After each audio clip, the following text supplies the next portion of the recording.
తెలంగాణ ముఖ్యమంత్రి రేవంత్ రెడ్డి 2 రోజుల ఢిల్లీ పర్యటన ముగిసింది. ఈ రోజు మధ్యాహ్నం 12 గంటలకు ఢిల్లీ నుంచి హైదరాబాద్ కు బయలుదేరనున్నారు.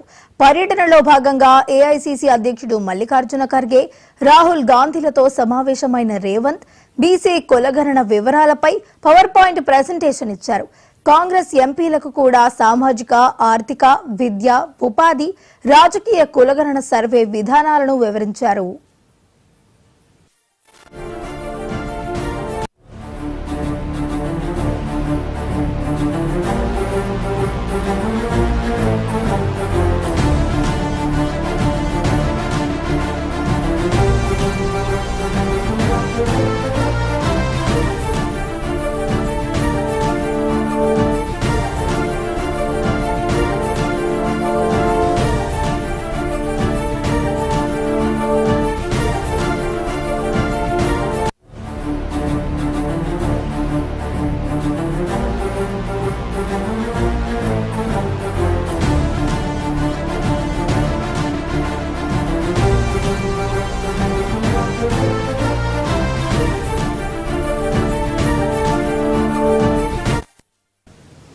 తెలంగాణ ముఖ్యమంత్రి రేవంత్ రెడ్డి 2 రోజుల ఢిల్లీ పర్యటన ముగిసింది. ఈ రోజు మధ్యాహ్నం 12 గంటలకు ఢిల్లీ నుంచి హైదరాబాద్ కు బయలుదేరనున్నారు.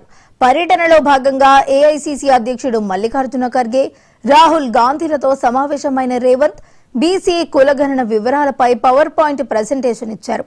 కాంగ్రెస్ ఎంపీలకు కూడా సామాజిక, ఆర్థిక, విద్య, ఉపాధి, రాజకీయ కులగణన సర్వే విధానాలను వివరించారు. ఇక ఇదే అంశానికి సంబంధించి మరింత సమాచారాన్ని మా Delhi bureau chief Shirish live లో అందించడానికి సిద్ధంగా ఉన్నారు. శిరీష్, చెప్పండి. 2 రోజుల తెలంగాణ సీఎం ఢిల్లీ పర్యటన ముగిసింది. ఈరోజు ఆయన హైదరాబాద్ బయలుదేరి వెళ్తున్నారు. ముఖ్యంగా ఏదైతే 42% రిజర్వేషన్ అనేది విద్యా, ఉద్యోగ, ఉపాధి అవకాశాల్లో రాజకీయ రంగంలో బీసీలకు రిజర్వేషన్ ఇవ్వాలన్న అంశంపైన కూడా రేవంత్ రెడ్డి ఢిల్లీకి రావడం జరిగింది. కాంగ్రెస్ పార్టీ అధినాయకత్వంతో, అధిష్టానంతో కూడా మాట్లాడారు. లోక్సభలో, రాజ్యసభలో ఆ పార్టీ తరఫున ప్రాతినిధ్యం వహిస్తున్న ఎంపీలందరికీ కూడా ఈ బిల్లు యొక్క అవసరం, ఈ బిల్లును ఎందుకు తీసుకురావాల్సిందనే అంశంపైన కూడా వాళ్ళు చర్చించారు. ముఖ్యంగా 50% రిజర్వేషన్ క్యాప్ ఏదైతే ఉందో దాన్ని ఎత్తివేయాలి అని చెప్పేసి కూడా ఈ సందర్భంగా డిమాండ్ చేయడం కూడా జరిగింది. ముఖ్యంగా 42% రిజర్వేషన్కి సంబంధించిన బిల్లు అసెంబ్లీ ఆమోదించి రాష్ట్రపతి దగ్గరకు పంపితే ఇంకా అక్కడ పెండింగ్లోనే ఉంది. ఇక పంచాయతీ రిజర్వేషన్లకు సంబంధించి ఏదైతే రాష్ట్ర ప్రభుత్వం తీసుకొచ్చిన ఆర్డినెన్స్ ఏదైతే ఉందో దాన్ని కూడా గవర్నర్ ఇంకా క్లియర్ చేయలేదు.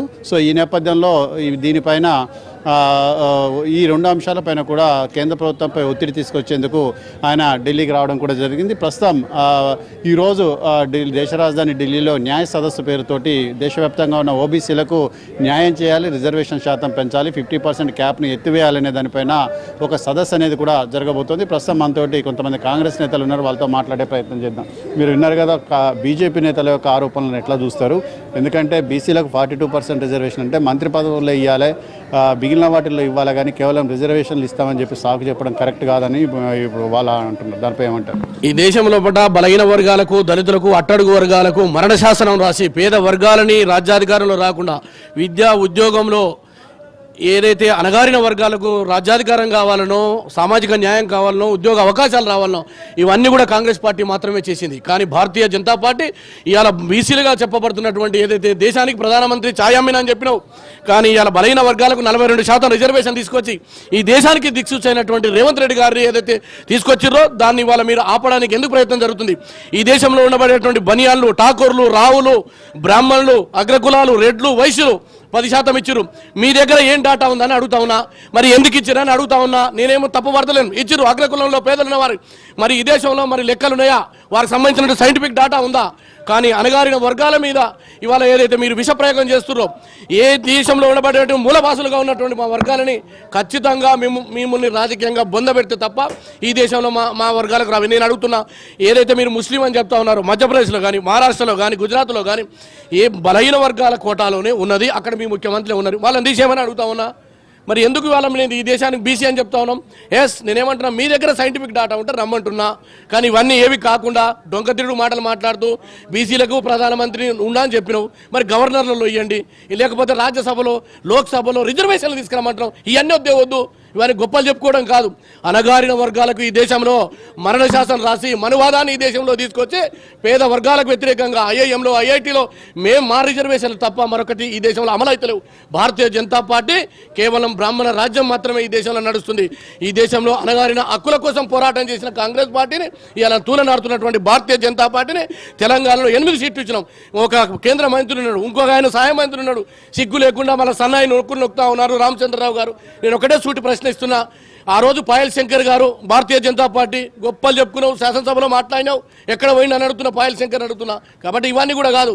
దమ్ముంటే ప్రజాక్షేత్రంలో రేపు తెలబోతుంది. చట్టపరంగా మీ చేతులు అయితే చేయండి, చేయకపోతే దేశ ప్రజల నడమ ఉరిశిక్ష పడుతుంది బీజేపీ. మంత్రి పదవులు ఎందుకు ఇవ్వలేదు మరి బీసీలకు? నేనేమంటున్నా, అవన్నీ కూడా ఈనాటి డిమాండ్ కాదు, మొదటి నుంచి ఉన్నారు. మరి కులంలో ఎవరున్నారు ఆ వర్గాలే ఉంటారు. కానీ ఇప్పుడు ఆ డిమాండ్ని ప్రజల నుంచి వచ్చినప్పుడు ముందుకు తీసుకుపోతుంది. ఇప్పుడు కదా పెరుగుతుంది డిమాండ్. తెలంగాణ రాష్ట్రం అనేది 1946 నుంచి ఉన్నది, కానీ ఆ డిమాండ్ లేకపోతే పక్కకు పెడతారు. కాబట్టి ఇవన్నీ కాదు. నేనేమంటున్నా, అగ్రకులాల నుంచి పేదలకు రిజర్వేషన్ కావాలని ఎప్పటి నుంచి ఉన్నది, మరి ఎందుకు పెట్టలేదు? ఏ లెక్కలు తీసురు? ఇది కదా మోసం. ఈ దేశం లోపల మనువాదాన్ని తీసుకొచ్చి దేశంలో ఉండబడే మూలవాసులు ఎస్సీ ఎస్టీ మరణ శాసనం రాస్తుంది భారతీయ జనతా పార్టీ. ఇప్పుడు రేవంత్ రెడ్డి 2 రోజుల ఢిల్లీ పర్యటన ఎట్లా చూస్తారు? నిన్న కాంగ్రెస్ పార్టీ ప్రధాన కార్యాలయంలో జరిగిన సమావేశాన్ని ఎట్లా చూస్తారు? ఎందుకంటే క్లియర్ కట్గా రాహుల్ గాంధీ చెప్పిండ్రు, రేవంత్ రెడ్డి ఆధ్వర్యంలో ప్రభుత్వం నడుస్తుంది, అందరూ కూడా కలిసికట్టుగా పనిచేయాలని చెప్పేసి కూడా చెప్పిండ్రు. సో ఇప్పటికైనా కాంగ్రెస్ నేతలు విభేదాలను పక్కన పెట్టి రాష్ట్రంలో పార్టీ అభివృద్ధి కోసం ప్రజల కోసం పనిచేస్తారా? ఒకటే గుర్తుపెట్టుకోవాలి, క్రికెట్ నడుస్తుంది, 11 మందికి ప్లేయర్లకు అవకాశం వస్తారు, ఒకరే కెప్టెన్ ఉంటారు, ఆ కెప్టెన్కే కప్ అందుతుంది.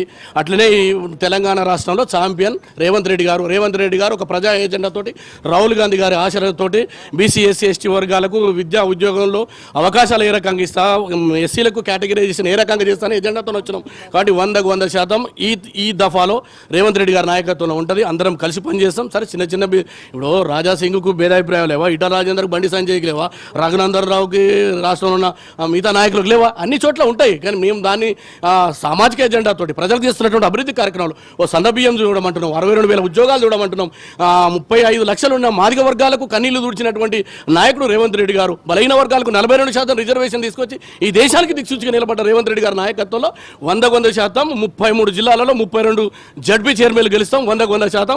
అదేవిధంగా 99% తెలంగాణ రాష్ట్రంలో బలహీన వర్గాలకు అవకాశాలు వస్తాయి. చివరిగా చూస్తే మరికొద్ది సేపట్లో ఇది న్యాయ సదస్సు అనేది కూడా జరగబోతుంది, భాగీదారీ న్యాయ సమ్మేళనం జరగబోతోంది. దీంట్లో ఏం డిస్కషన్ చేయబోతున్నారు? అంటే ఈ దేశంలో ఉండబడేటువంటి దాదాపు 56% ఉన్నటువంటి బలహీన వర్గాలకు మరి కేంద్ర సంస్థలలో కానీ, ముఖ్యమంత్రులు కానీ, గవర్నర్గా కానీ, అదేవిధంగా రాజకీయ అవకాశాలు వస్తలేవు. మరి స్లాబ్ సిస్టమ్ అనేది ఈ దేశంలో ఎప్పుడో తుంగలో తొక్కబడ్డది. భారతీయ జనతా పార్టీ తన అవకాశాలు ఏ రకంగా అవసరం ఉన్న మేరకు ఎట్టబాడుకుందో. కాబట్టి భారత్ జోడో యాత్రలో ఈ దేశ ప్రజల ముందు ఇచ్చినటువంటి వాగ్దానాన్ని మా రేవంత్ రెడ్డి గారు నిలబెట్టినారు. కాబట్టి ఈ దేశానికి ఒక దిక్సూచిగా మారబోతా ఉంది. నేనేమంటున్నానంటే, ఒకవేళ మీ నాయకత్వంలో చేసినా మాకేం అభ్యంతరం లేదు, భారతీయ జనతా పార్టీ చేసినా దానికి సైంటిఫిక్ డేటా మీ దగ్గర ఏముంది అంటున్నా. ఏదైనా ఇవే ప్రశ్నలు, ఇవే వీటికి సంబంధించినటువంటి దేశ ప్రజల ముందు పెడతాం. మీరేం పైనుంచి ఆకాశం నుంచి ఊడిపడలే, ఉన్న ఎంత అదే 1,00,000 మందితో చేసినారు. కాబట్టి 60 రోజులు చేసినాము, 150 కోట్లు ఖర్చు పెట్టాము, కంప్యూటరీకరణ చేసినాము, 88 కోట్ల పేజీలతోటి రికార్డ్ అయి ఉన్నది, అది చూసుకోమంటున్నాం. లేకపోతే మళ్ళోసారి చేయండి, తప్పే ఉంది. కానీ మీకు ఇష్టం లేదు. బలహీన వర్గాలకు వ్యతిరేకం ఈ దేశంలో, పేద వర్గాలకు వ్యతిరేకం, దళితులని మాంసం పేరుతోటి కొట్టి చంపినటువంటి చరిత్ర మీది, మసీదుల పేరుతో, మందిరం పేరుతోటి మీకు పుట్టగతులు ఉండవు. దేశ అభివృద్ధి లేదు, పాడు లేదు. కేవలం భారతీయ జనతా పార్టీ దేశ ప్రజల మధ్య విషం జిమ్మించి హిందూ ముస్లిం అనేటువంటి ఎజెండా తప్ప మరొకటి లేదు. అభివృద్ధి ఎజెండాతోటి పేద వర్గాల అభ్యున్నతి కోసం పాటుపడుతున్న మా రేవంత్ రెడ్డి గారు రాబోయే రోజుల్లో 100% ఈ రాష్ట్రంలో మరి దేశానికి ఇచ్చినటువంటి రోల్ మోడల్ కాబోతా ఉంది. 100% రేవంత్ రెడ్డి గారి నాయకత్వంలో వస్తుందని నమ్ముతున్నాం. ఒకవేళ ఆ దిశగా భారతీయ జనతా పార్టీ కూడా పని చేయకపోతే తప్పకుండా వారికి ప్రజాక్షేత్రంలో మరణి శిక్ష విధిస్తారు ప్రజలు. సో ఇది మొత్తం మీద కూడా 2 రోజుల ఢిల్లీ పర్యటన అనేది కూడా మరికొద్దిసేపట్లో ముగియనుంది. రేవంత్ రెడ్డి హైదరాబాద్ బయలుదేరి రానున్నారు. అయితే సేమ్ నిన్న జరిగిన సదస్సు ఏదైతే ఉందో సమావేశాన్ని బీజేపీ కేవలం ఎన్నికల స్టంట్గానే అభివర్ణిస్తోంది. మంత్రి పదవుల్లో 42% రిజర్వేషన్ ఎందుకు ఇవ్వలేదు, మిగిలిన వాటిల్లో 42% రిజర్వేషన్ ఎందుకు ఇవ్వలేదు, ఇప్పుడు కేవలం స్థానిక సంస్థల్లో రాజకీయంగా ప్రయోజనం సాధించుకునేందుకే ఈ ప్రయత్నం అంతా కూడా చేస్తున్నారని చెప్పేసి కూడా బీజేపీ నేతలు ఆరోపిస్తారు. మరికొద్దిసేపట్లో బీజేపీ నేతలు కూడా దీనిపైన స్పందించబోతున్నారు. మధ్యాహ్నం 12 గంటలకు కిషన్ రెడ్డి మీడియా సమావేశం అనేది కూడా నిర్వహించబోతోంది. అయితే భాగీదారీ న్యాయ సమ్మేళనం పేరుతోటి రిజర్వేషన్లను 50% కంటే పెంచాలనే డిమాండ్ను ఈరోజు కాంగ్రెస్ పార్టీ దేశవ్యాప్తంగా వినిపించబోతోంది. Right. Thank you, Sirish.